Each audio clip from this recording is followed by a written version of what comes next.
Ukrainian pilot obliterates $95 million Russian convoy in a single 90-second strike.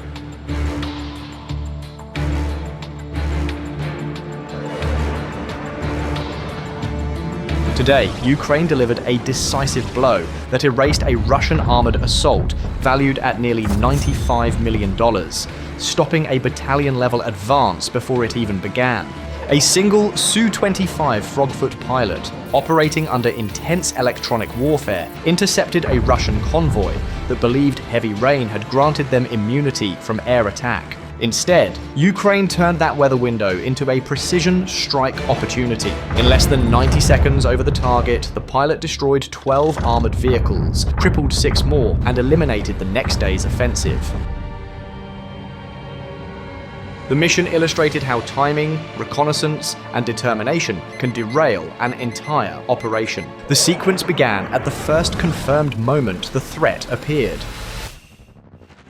At 2:47 p.m. in eastern Ukraine, Russian armored vehicles raced down a muddy dirt road near Kostiantynivka. Their objective was clear: reach a staging point before nightfall to prepare for the next morning's offensive. The convoy commander believed the weather was on his side, because heavy rain had grounded Ukrainian aircraft since early morning. But neither he nor his crews knew that Ukrainian reconnaissance officers had been tracking the storm cell on radar for hours. They detected that the weather system was breaking apart faster than forecast, opening a narrow window in which Ukrainian aircraft could return to the sky. As a result, what appeared to be a safe march route became a lethal corridor. At a forward Ukrainian airbase nearly 60 kilometers away, a Su-25 frogfoot pilot received updated coordinates. The message showed 18 Russian vehicles moving in a tight, single-file formation along a 400-meter stretch of road. They were less than 10 minutes from reaching concrete structures at an abandoned collective farm, structures that would give them overhead protection.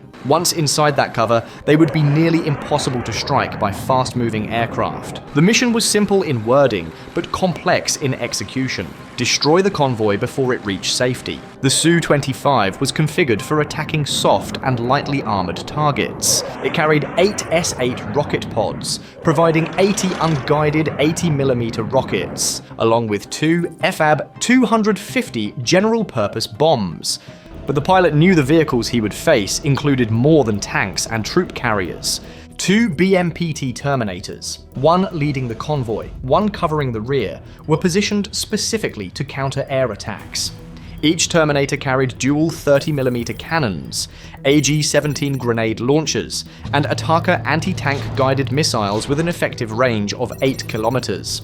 Together, the pair created an overlapping defense bubble, designed to shred aircraft coming toward the column. The pilot began pre-attack checks. His weapon systems were armed, and the aircraft carried 2,400 kilograms of fuel, enough for a single attack run and emergency reserves. The onboard Gardenia 1 electronic countermeasures pod showed green system checks. But even with that equipment, he knew the risk. The moment he prepared his weapons for release, Russian electronic warfare systems positioned along the axis could triangulate his location. A nearby BIM-M radar station was capable of identifying emissions from aircraft in under half a second, fast enough to alert short-range air defense crews and artillery units. 12 kilometers behind the convoy, 2 Russian Tu-S-19 Mistar-S self-propelled howitzers weighted with Krasnopol laser-guided shells. Overhead, an Orlan 30 reconnaissance drone orbited at 2,000 meters. If that drone designated him with its infrared laser, the howitzers could fire shells that homed in on his movements, even as he tried evasive maneuvers. Because of this layered threat, the pilot understood his timeline: get in, release ordnance, and escape, all in under 90 seconds before Russian defenses responded. The Su-25 climbed to 4,000 meters, using the final remnants of the rain clouds for concealment. He flew northeast, parallel to the convoy's direction, remaining 15 kilometers offset from their route.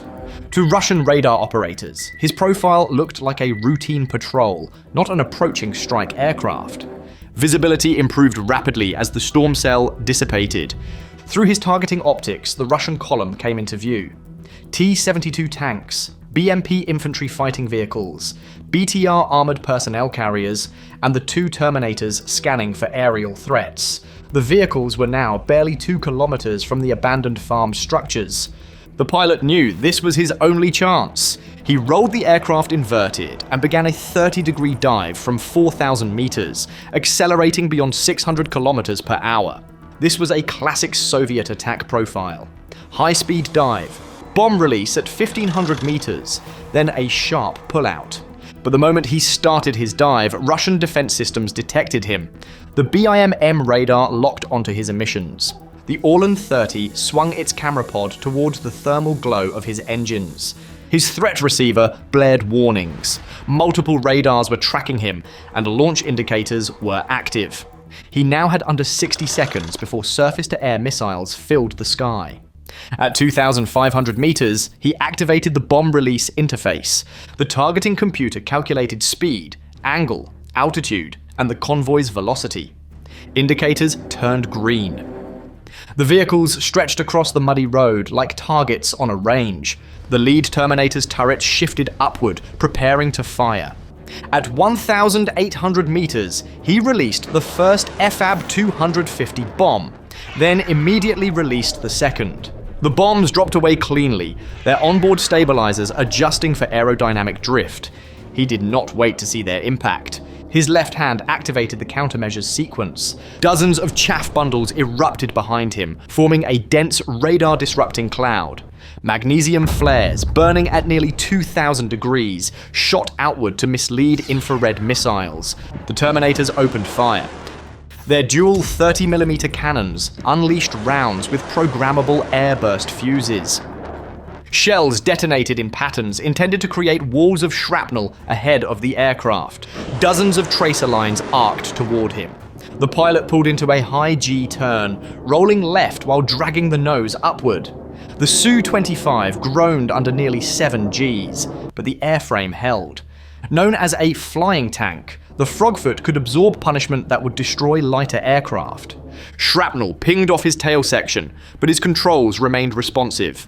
Below him, the first Evasive 250 smashed into the road just 50 meters ahead of the lead T-72. The explosion carved an 8-meter wide crater and sent mud and debris across the convoy. The lead tank braked too late, plunging nose first into the crater. Its tracks snapped under the impact. The second bomb detonated between 2 BMPs. The blast threw both vehicles into the air. One landed on its side with hatches blown open. The other came down upright, but immobilized. At 1,500 meters, still in a descending turn, the pilot fired the S-8 rockets.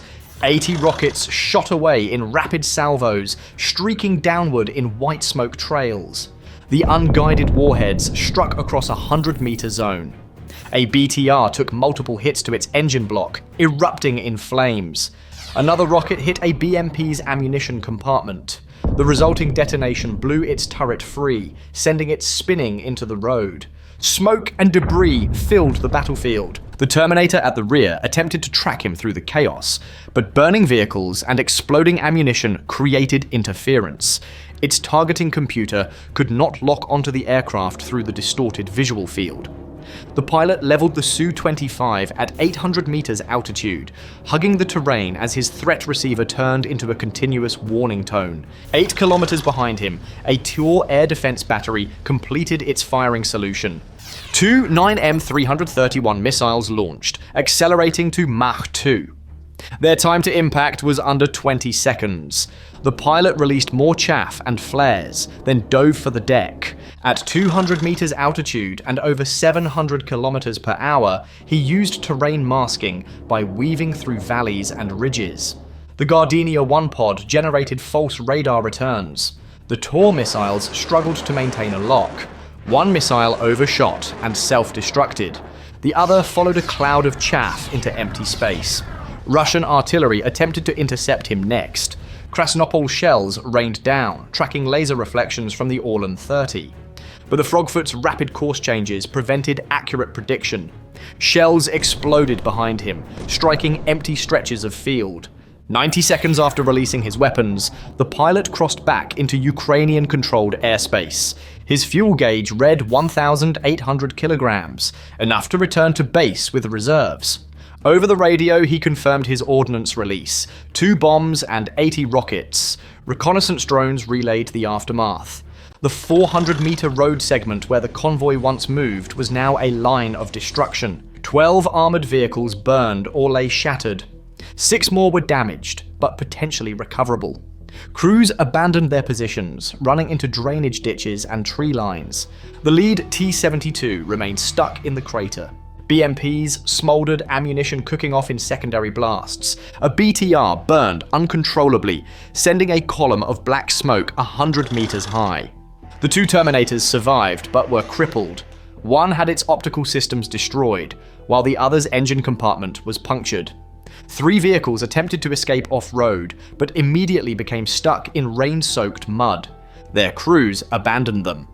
The convoy commander transmitted urgent requests for air support and recovery vehicles, but Ukrainian HIMARS units were already receiving coordinates. Within 20 minutes, M31 guided rockets struck the remaining survivors. 4 hours later, Ukrainian forces retook the abandoned collective farm the Russians had attempted to reach. Wreckage littered the roads, burnt hulls, scattered ammunition, and gear dropped during the retreat. A single Su-25, 1 pilot, and 90 seconds over target had erased $95 million in Russian armored assets and eliminated a full battalion's ability to attack. The pilot landed with only minor damage, 17 shrapnel punctures along the fuselage, none critical. The mission became another example of how Ukraine's combination of reconnaissance, timing, and precision could neutralize a larger force. In the following days, Russia recovered only 3 damaged vehicles. The rest were abandoned, stripped, or destroyed in follow-up strikes. The offensive plan for the next morning never materialized. Analysts reviewing drone footage repeatedly examined how Ukraine was able to stop attacks before they began. They concluded that determination and necessity continued to drive Ukraine's high-risk, high-impact operations. The strike halted a battalion-level armored offensive before it could start. But with Russian forces preparing new movements elsewhere, the question now is simple. Which convoy will face this fate next? Share your thoughts in the comments section below.